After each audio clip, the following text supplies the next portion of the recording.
but a lot on the deadline that wasn't. And, no, I'm not going to come in here. I'm not screaming hot about this because I didn't expect the Niners to do something. How many days in a row have I said first, second, third round draft picks are off the table? We're not doing that. And I don't want you to just do something for the sake of doing it. I don't want some sort of a figurehead move, but I sort of like the way you said it yesterday. You know what you needed today? A human being. Yep. You need another human being on the defensive line. And I do think that there is an emotional message that gets sent to a locker room that has done an unbelievable job to be 6-3 through everything they've experienced. So, yeah, color me disappointed that the 49ers went silent on Tuesday, November 4th. They didn't want to go top of the market, which Quincy Williams was very expensive. And even, Bradley Chubb, there was talk about the Dolphins shopping him, but the price was too high for many teams that wanted to go out there and get into that market. And so, yeah, as you get into Trey Hendrickson, there was no rumor, no whisper today about him possibly being out there. And so if you're the Niners and you're not going to be in the top of the market, and I'm glad that they weren't, well, now you're looking at other teams' practice squads, and you're looking at other possible bodies you can find to bring in, and you've got practice squad guys of your own. You've got Bryce Huff hopefully coming back soon. You just got Keon White. Cleveland Ferrell got a sack. Imagine that, a Niner who actually tackled the quarterback in the backfield. That was kind of fun. So you do have reinforcements that you've already gotten, and if you're not going to go out there and make a really, really, really big splash, then just go ahead and wait, and now you can dumpster dive. Okay, but so we're assuming that no more injuries will happen on the defensive line. No, they will happen. For the rest of the year. They will happen. So what are we doing? You're going to go to your own practice squad. You're going to go to other teams' practice squad, and you're going to sign people and bring in human beings who are 275 pounds or more and let them come in and wear Niner uniforms. But here's the real question, and this is what I think fans might be grappling with a little bit today. 888-957-9570, the number. Did the 49ers, by the way, I'm going to go ahead and answer this yes already, but we'd love your answer. Did the 49ers signal today, we're not Super Bowl contenders this year? Math be damned, 6-3, whatever. Yeah, they're telling you it's Super Bowl or try again. That's what this year is. Well, every year is that. But not last year. Yeah, no. Because last year they lost about 5 or 6 starters, and so last year it really was bust. This year is really the epitome of what you talk about. This year, you're going to try again. You're not going to bring in somebody on a 1-year rental, and darn it, we're going for it. You're not. You're keeping your picks, and you're going to keep your young core, and you're going to try like heck, and then you'll try again. No, see, I think what people feel today is that the Niners are not trying again. I think that's the issue. I don't think that people feel like the Niners are trying to win the Super Bowl this year. And the 49ers may privately say, exactly. You can't say that publicly because it just goes over like a barrel of rocks. So you can't do that. And we don't like the word rebuild in a market like this, and we shouldn't. And I don't think that this is a rebuild. I don't think it's that. But there are adjustments that get made every year. There is strategy. There is an approach. And the 49ers' approach has been as clear as day. Do you remember how we all felt during free agency? What was the feeling? Remember? Does everyone remember? Hey, Lynch, are you going to do something? No. And here we are again at the trade deadline. Demarcus Robinson, right? Okay, sure.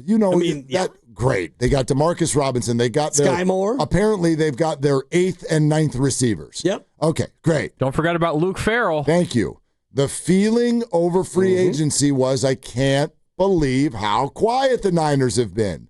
And they just did it again. And if you can't see the message, I think the clouds have dissipated, and it is clear as day. The 49ers are rebooting their finances on the defensive side of the football. They are not interested at all in putting future assets out the window so that they can go for it this year, because this year is not really what it's all about. Like, hey, add a kid, slap on the butt Kyle Shanahan and Robert Saleh, because you're doing a great job by being 6-3 while you're both transitioning and beset by injuries. So that's incredible. But the 49ers are not going to change their philosophy come hell or high water, no matter how badly we want them to do it. And the truth of the matter is if you'd sat Kyle and Bob into a room before the year started and said, here's the list of people who will be injured this year, many of them like overwhelmingly season-ending, Nick Bosa, Fred Warner, see you later, Michael Williams, Brandon Ayuk's not coming back, Ricky Pearsall multiple games, Brock all but 2-3 games. Okay? And your number one draft pick, gone. That's it. He'll miss the second half of the season. If we had told them that based on their preseason strategy, I don't think they would think they'd have more than 2 wins right now. But they have 6.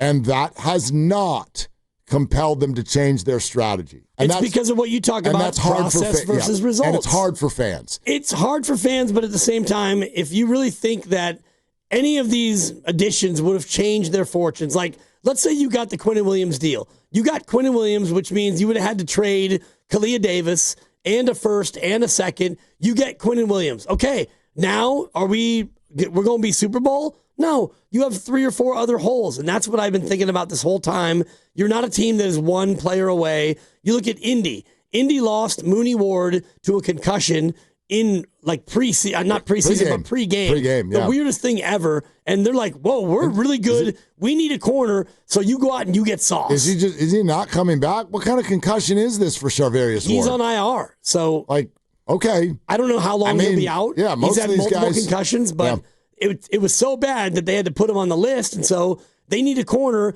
They're 7-2. They think that they're the team. And so you go out and you get Sauce. And so that's what you do when you're a team like Seattle. They're thinking, you know what? We could use another receiver. We don't know about Cup or Coop, so let's go out and get a deep threat to go with JSN, who's really good, and we get Cup back, and we feel like we're a team that can win this whole damn thing. Yeah. The Niners are telling you they don't think that, and that's okay. I'm okay with it because they're right. They're right to think that. I agree with you. I mean, but as a fan, it's frustrating. It sucks. It does, but at the same time, I'd rather have them be sensible than throw a bunch of S at the wall and hope against hope that this is going to make the difference. But isn't there a middle ground to that? Like, yes, and that's what they've done, I think. I think they've done the middle ground. I don't, because of Michael Williams and because of Yetur Gross-Matos. I would agree with you if those 2 players were still playing football, but they're not. So you can't do like we got Keon White and Bryce Huff. Right, but you lost Gross-Matos and Michael Williams. So now you're back at a sum 0 again. And you're sitting here incredibly thin on the defensive line. I don't want a dumpster dive. You're 6-3. In 5 days, the Rams will be here, and you have an opportunity to grab the division by the you-know-whats. You have that opportunity. You are 1 win away this weekend from being 4-0 in the division, from being 7-1 in the conference, and sitting there at minimum either atop the division or right alongside the Seattle Seahawks as you move into a stretch of schedule that gets friendly again after this game. Cardinals, Panthers, Browns. Like, you really have an opportunity.